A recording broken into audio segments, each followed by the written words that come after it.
Different है, the type I am doing उससे अलग है। प्लस अभी मैंने बड़े मतलब थोड़ा एक समझे कि टॉपिक बेस पे मैंने काम किया था कि अभी मेरे हमनशीन था, प्लस पहचान था, they both were very you know social message उसके अंदर कन्वे करने वाली ऐसी चीज़ थी कि मुझे लगता था कि ये बात जानी चाहिए। ये वाला एक ऐसा है जो कि होते हैं, जो हमारे एक कमर्शियल प्ले है, ठीक है, जो कि एक प्ले होता है। एंड आई थॉट कि क्योंकि इतने टाइम से नहीं किया था, एक ऐसा कर लेना चाहिए one. And secondly it is a different character in a way that usually I do के वो एक बेचारी सी हीरोइन, इसमें ये बेचारी सी नहीं है, इसमें ये सबको बेचारा कर रही है। So it was very different one and I really like the bound between father and daughter.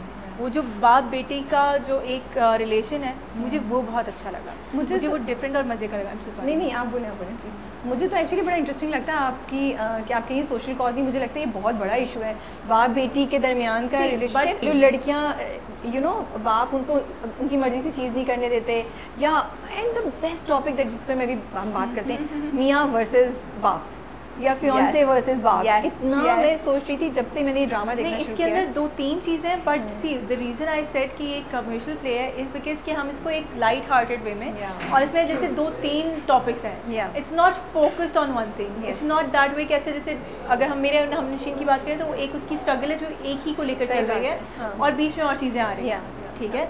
इसके अंदर 2-3 चीज़ें हैं कि मतलब वो किस तरीके से, अगेन लाइक आई सेड कि उसका रिलेशन बाप बेटी का, ठीक है, कि मतलब बेटी वो कहीं ना कहीं अपनी फुप्पो और अपने फियांसे जिसको वो पसंद करती है उसकी बातों में आके वो इतना ज़्यादा वो कहती है मुझे पढ़ना भी नहीं है, मुझे अच्छा ही नहीं लगता, मुझे शौक ही नहीं है, और अब्बा कहते हैं कि नहीं पढ़ लो। वो हमारी यू रिमेंबर हमारे एक इंटरव्यू में बात हुई थी कि वो ज़रूरी है कि वो उसका फाइनेंशियल क्या उसका बैक है और वो पढ़ी लिखी है, उसको पता है कि उसके राइट्स क्या हैं, दैट्स वेरी इंपॉर्टेंट। सो अब्बा उसको ये वाले बार बार कर रहे हैं, समझा रहे हैं। लेकिन आपको लगता है कि रुतबा सही है गलत है?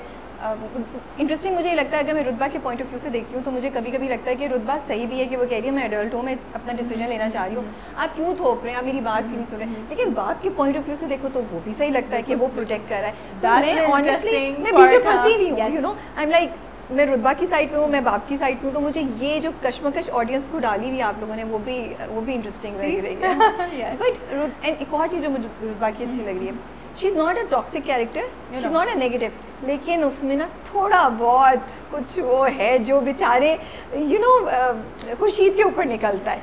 सी क्योंकि खुर्शीद का कंपैरिजन हो रहा है ना उससे बचपन से। अच्छा यू नो ये हमेशा हम में होता है कि हम लोग कहते हैं कि वो जो हमारी खाला या फुप्पो हैं वो अपने बच्चों की इतनी तारीफ़ करती हैं और हमारे माँ बाप पता नहीं क्यों उनके सामने जाके बोलते हैं कि हमारा बच्चा नालायक है, why do you do this. तो वो वाली चीज़ एक नेचुरल है। अब एक बंदे की उस तारीफ़ किए जा रहे हैं तो वो नेचुरली ऊपर से वो उसके साथ ही उसी घर में रहता है, तो एक कंपटीशन आ गया और पीछे से उसकी फुप्पो और वो सब उसको फीड किए जा रहे हैं कि अच्छा ये you know this is not working, उसकी ज़्यादा इंपॉर्टेंस है। शायद इसको ये एहसास भी ना हो, लेकिन वो चीज़ कहीं ना कहीं उसको कर रही है सोचते। बट रुतबा को लगता है, एक चीज़ जो मैं सोचती हूँ, क्या रुतबा सोचिए कि अब्बा ने मुझे आज़ादी नहीं दी, या सिर्फ मोहब्बत में ही वो इतनी दीवानी हो गई है? Is it that love has made her blind और she rebelling also? No I don't think, no you will get to know this, okay, because जैसे आपने कहा कि वो ऐसे अच्छी है, हाँ, वो उसकी नेचर अच्छी। सी अब हम यूजुअली बात करते हैं कि तरबियत मैटर करती है, कि तरबियत क्या है एक, और आपका मैटर करता है कि आपका जो आप ख़ानदान है, जो भी आपकी चीज़ें हैं वो बहुत ज़्यादा मैटर करती है, कि जो चीज़ आपके साथ चलती हुई आ रही होती है वो बहुत ज़्यादा मैटर करती है। उसमें होता ये है कि आप जितना भी कुछ भी करें, कहीं आपके दिल में एक चीज़ होती है कि मैं गलत कर रहा हूँ। रुतबा के दिल में है ये, आप मुझे नज़र नहीं आ रहा, मुझे नज़र नहीं आ रहा, आपको पता चलेगा, बट व्हाट आई थिंक कि है, क्योंकि वो तभी बार बार अपने अब्बा से कहती है कि कर लें, वो अब्बा से डर भी जाती है, वो उसको कहती है हम ऐसे तो नहीं करेंगे, वो कहता है हम छुप के कर लेंगे, फिर वो मान जाएंगे, वो कहती है नहीं ऐसे तो नहीं कर सकते। अब वो खुल के भी नहीं कह सकती because she is in love, लेकिन वो I think she is not a rebel, but yes she is blinded by love. अगर हम इसको जनरल उस पर ले जाएं, and I always admire your take on things, you know, because तो जो अल्तमश में रेड फ्लैग्स नज़र आ रहे हैं, हमें सब नज़र आ रहे हैं। Don't you think girls love guys with red flags? I am so sorry.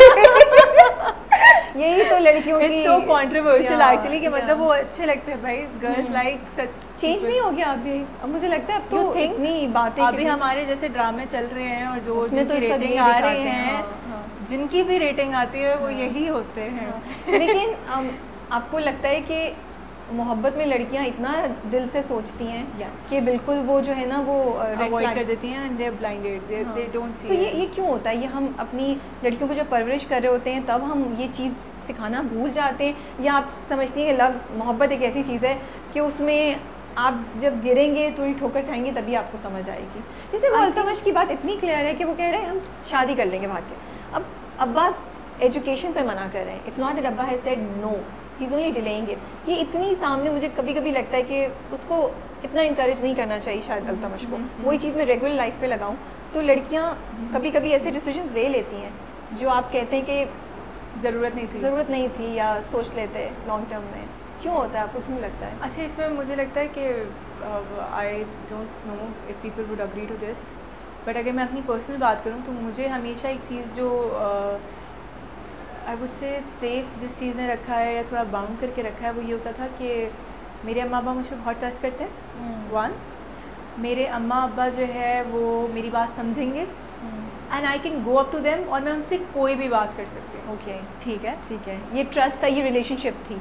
तो उसमें ये हुआ कि जब मैंने कोई भी बात की और मेरे अम्मी अब्बू उसको सुनते थे और वो उसको वैसे रिएक्ट करते थे कि अच्छा हाँ ये बच्ची है, ओके, या ये टीनेजर है, अच्छा ये अपने दिमाग से सोचिए, अच्छा ये थोड़ी बड़ी है, अच्छा अभी यू नो इसको शायद ये मे बी वो एक इमोशन है, एक लव का इमोशन है जहाँ थोड़ा सा इसका चलो विद टाइम, चलो हाँ देख रहे हैं, हम सुन रहे हैं। जैसे आप you know this is very interesting कि अक्सर पेशेंट कहते हैं कि वो डॉक्टर ज़्यादा अच्छा है जो हमारी पूरी बात सुनी, उसने तो हमारी बात ही नहीं सुनी। ये कैसा डॉक्टर है, इसको नहीं पता चला कि इसने क्या किया, क्योंकि हाँ इसने हमारी बात ही नहीं सुनी, इसको क्या पता कि मुझे क्या हुआ है। डॉक्टर क्या आपको ये अच्छा हाँ से है, लाइक नहीं ये सही डॉक्टर नहीं है। तो समहाउ इंसान का दिमाग इस तरीके से है। तो यहाँ पे इसका अब्बा जो है वो थोड़ा सा जैसे ही वो सख्त होता है, ऐसे बहुत अच्छा है, सारी चीज़ें कर रहा है, लेकिन जहाँ वो थोड़े से सख्त होते हैं और वहाँ से फुप्पो ज़्यादा प्यार करती हैं। अब इसको अम्मा की भी एक कमी है, अम्मा भी नहीं रही, तो शी थिंक्स कि मेरे पास कोई है नहीं बात करने वाला। शायद अम्मा होती, जैसे कि खाला को कहते हैं कि अम्मा होती तो मैं बात कर लेती, वो समझ जाती। यू नो कि एक लड़की अपने बाप से वैसे शायद बात, वो शायद उन्होंने वो बैरियर रखा somehow maybe। एंड वैसे भी आपकी बात इतनी सही है, आपने जो बात की कि माँ बाप ये कंफर्ट देते हैं लड़कियों को, तो शायद लड़कियाँ कुछ ऐसे डिसीजन करने से बच जाएं जो आगे जाके उनके लिए अच्छा नहीं। क्योंकि यहाँ पे अब्बा उसकी बात नहीं सुन रहे हैं, he is not listening to her, every time she tries to even talk to him, वो स्टॉप करके अपना डिसीजन इम्पोज करते हैं उसके वो कहते हैं कि भाई ये इस तरीके से वो सही है, आई गेट इट कि मतलब उनको भी पता है कि वो क्या बात करेगी, तुम किसकी ज़बान बोल रही हो, वो सही है। लेकिन आई थिंक कि कहीं ना कहीं क्योंकि आप बड़े हैं तो आपको वो थोड़ा सा एक लेना पड़ता है कि अच्छा सुनो, बिकॉज अब जैसे now I am growing up, I know कि मेरे जो नीसेस नेफ्यूज और वो छोटे छोटे बच्चे आते हैं, अब वो अपने जैसे कोई बड़ा स्मार्ट मूव कर रहे होते हैं, I know what they are doing, I am like अच्छा फिर oh so I play along. So I think जितने माँ बाप हैं या जितने बड़े लोग हैं, जैसे आप भी बोल रही हैं बड़ी कज़न है, उन सबको आई थिंक सुनने की ज़रूरत है हम सबको कि what people younger than us are talking about. I was watching a play, किसी और चैनल के ऊपर आ रहा था, very good director, very good actors, और उसमें एग्जैक्टली ऐसे था कि एक लड़की जो वो बात करनी होती है, वो मतलब परेशान बैठी है। मैंने वो प्ले में फॉलो नहीं करी थी, बट आई कुड गेज कि एक लड़की परेशान बैठी है और बुक्स लेकर, और इतने में उसकी बुक आती हैं, वो कहती है क्या हो तुम परेशान हो, कहती है हाँ मैं बहुत परेशान हूँ and I need to tell you something. तो वो कहती है क्या खुदा खैर करे, मुझे बताओ कि क्या है, ऐसा तो नहीं कि किसी लड़के का चक्कर है, तुम्हारी लड़कियाँ जो आजकल की लड़कियाँ वो लड़कों के चक्कर में हैं, यूँ हैं वगैरह वगैरह वगैरह। और वो कहती है नहीं नहीं मैं तो पढ़ाई की वजह से परेशान। मुझे पता है, आई नो, मैंने उसको कहा भी था, मैंने कहा था शी नीडेड, ये आपने बहुत सही पॉइंट है, हमने भी ये कहा था कि लड़कियों को चाहिए होता है घर में कोई जिसके साथ वो कंफर्टेबली। नहीं आप बोले, हम दोनों में ये होता है, हम दोनों को कितनी बातें करने को कि हम एक दूसरे को नहीं आप बोले नहीं आप बोले, आपको सुनने के लिए आए हैं, नहीं सब आपको सुनना चाहते हैं, बात करने। आपकी बात बिल्कुल ठीक है ना। उस वक्त आई ऑल्सो फेल्ट कि इट्स सो इम्पॉर्टेंट कि घर में कोई एक इंसान हो जिससे लड़की ना वो जाके कोई बात कह सके, और उसको बिल्कुल डर नहीं हो कि मुझे डांटेंगे, मुझे जज करेंगे, मुझे रोक लेंगे। आई थिंक इसमें सिर्फ लड़की नहीं लड़का भी, हाँ सॉरी बिल्कुल सही कह रही है, लड़का मोर इम्पॉर्टेंट एक्चुअली, क्योंकि हमारे यहाँ पे क्या होता है कि लड़के को पता चल जाएगा बाहर जा रहा है पता चल जाएगा, उसको गलत पता चलेगा। आप उसे सही बता दो। सही बात है। हमारा अच्छा एक there was this joke I remember कि लड़के के तो गर्लफ्रेंड्स जितनी भी हैं वो बोलते हैं अच्छा ये तुम्हारी गर्लफ्रेंड है, वो लड़की का बॉयफ्रेंड नहीं हो सकता तो उन सबकी गर्लफ्रेंड्स कौन है?